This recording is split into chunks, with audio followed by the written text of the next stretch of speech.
expérience maintenant de pas mal d'années en psychiatrie, ça fait presque 40 ans, je pense. J'ai démarré après mon internat en créant un centre de thérapie familiale pour familles de toxicomanes et que j'ai dirigé le centre Monceau pendant 20 ans. Et si je l'ai quitté, c'est pas tant parce que c'est le parent pauvre, je dirais, pour l'argent de la psychiatrie, mais plutôt parce que c'était, comme dans beaucoup de services aujourd'hui, je faisais plus de papier, de paperasserie et d'administratif que de voir mes patients. Et en fait, moi j'ai du plaisir à voir des patients, j'ai aucun plaisir à faire de l'administratif. Je dois dire qu'au bout de 20 ans, ça faisait un peu beaucoup. Et à partir de là, j'ai dit, je ne travaillerai plus dans le public, je vais travailler dans le privé parce que passer 6 mois à demander l'autorisation d'acheter une photocopieuse, c'est juste pas possible. Donc moi aussi, j'ai amené mes meubles, j'ai démarré un peu comme Mélissa, avec de l'enthousiasme et des copains, sans qu'on ait de budget, pour créer un centre de thérapie familiale. Parallèlement, je donnais quand même quelques cours à la fac et j'ai démarré très tôt avec les alcooliques anonymes que je faisais venir à la fac pour m'aider parce que je pense qu'ils avaient un discours absolument irremplaçable et que à l'époque, j'avais d'abord un peu d'expérience et je pense que ça complétait largement le discours entre guillemets un peu psy que je pouvais avoir. Avec mon mari, on a créé en 2000 le centre Pluralis avec l'idée de proposer aux patients non pas la thérapie du thérapeute, mais la thérapie qui leur convient. Ça a l'air de rien, mais c'est une révolution quand même un peu épistémologique, puisque d'habitude, vous allez vous rencontrer, on vous dit, va voir le docteur ou le psy machin, et vous entrez en religion, dans la religion du psy, c'est-à-dire que si vous êtes, je sais pas, rive gauche, ça va être la psychanalyse, rive droite, ça va être les TCC, et si vous êtes en banlieue, ça sera du gestalt, et si vous allez un peu plus loin, ça sera encore autre chose.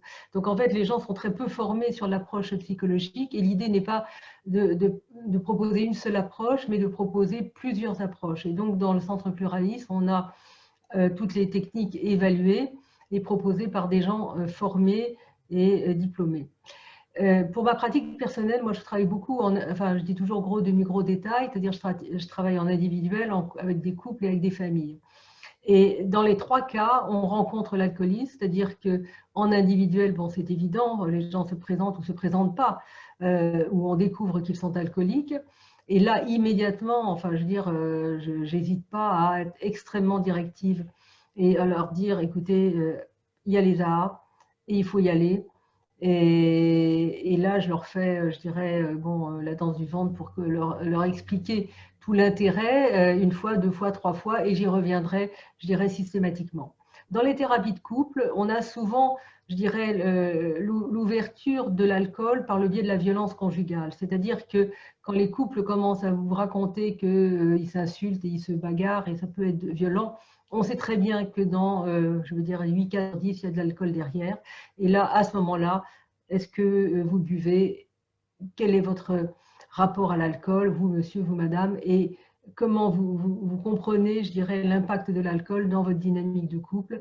Et à ce moment-là, on va commencer à en parler avec aussi l'idée de comprendre s'ils appartiennent à des familles où il y a déjà eu une sensibilité, je dirais, particulière à l'alcool. Et là aussi, ne pas garder uniquement le couple en tête, mais intervenir très vite en disant, écoutez, il faut aller voir les AA. Et là aussi, j'explique, il y a différents groupes, il y en a tous les jours, il y en a le matin, le soir, etc. Vous essayez une réunion et je reviens à la charge. Avez-vous essayé une réunion et pourquoi et comment?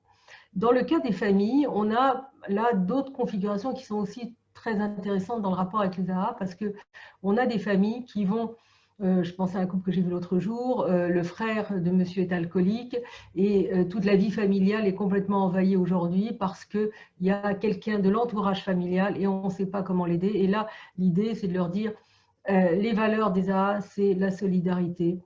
C'est quelque chose que vous devez comprendre parce que les gens qui boivent sont des gens isolés ou qui s'isolent ou qui vont de toute façon à un moment donné tout perdre.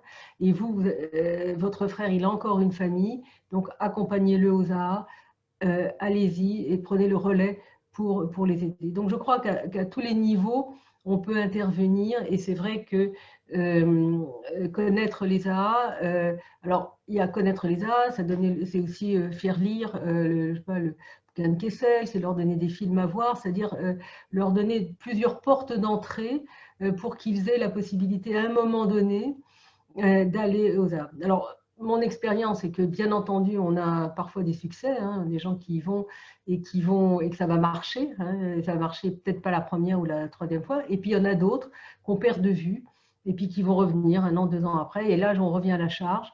Mais ça, évidemment, si c'était simple, on le saurait. Et on a aussi beaucoup d'échecs. Donc, je crois que l'humilité, la bienveillance, l'humilité, mais la persévérance doit être là.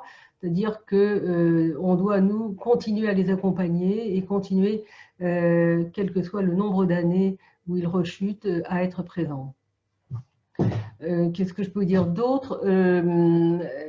Donc moi, j'apprends aussi beaucoup des AHA, c'est-à-dire que c'est toujours un échange.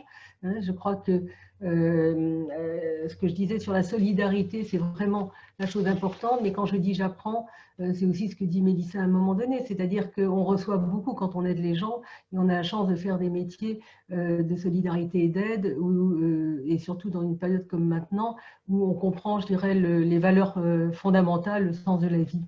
Et je crois que ce que j'explique aussi sur les AA, peut-être que mon discours n'est pas parfait, mais enfin en tout cas ce que je leur dis, c'est que en dehors de la solidarité, en dehors de l'entraide, ils vont, eux, pouvoir être actifs.